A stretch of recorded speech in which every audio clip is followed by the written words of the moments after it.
Good morning, Dr. James here. I'm so grateful to have a few moments with you today. Thank you for your time and your energy, and thank you for your commitment for showing up every single day and expressing the highest version of you.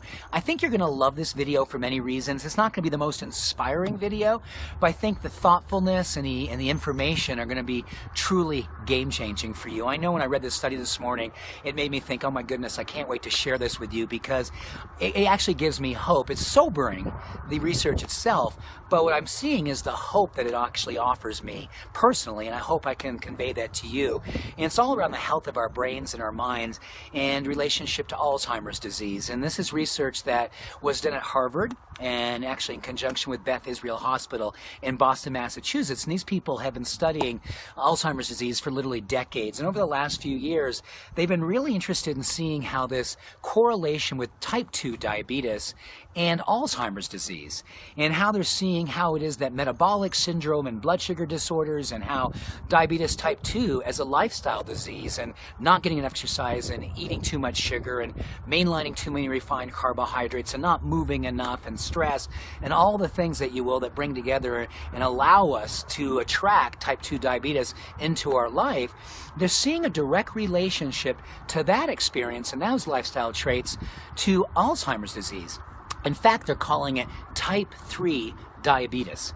That's type 3 diabetes, which means that they're seeing all those traits, those lifestyle choices that we make in relationship to type 2 diabetes seem to be really increasing our risk for type 3 diabetes, which is Alzheimer's disease.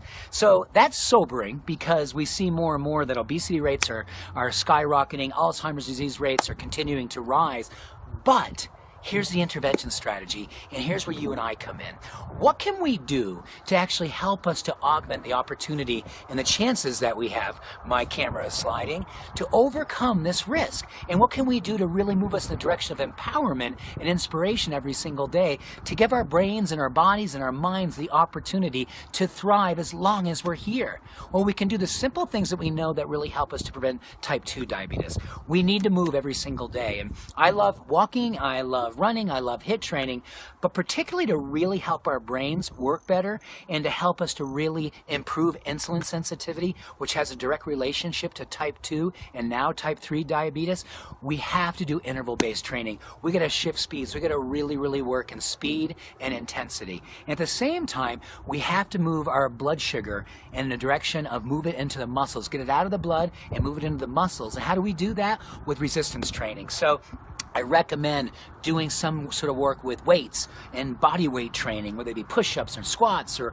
whatever the case may be when you're brushing your teeth in the morning.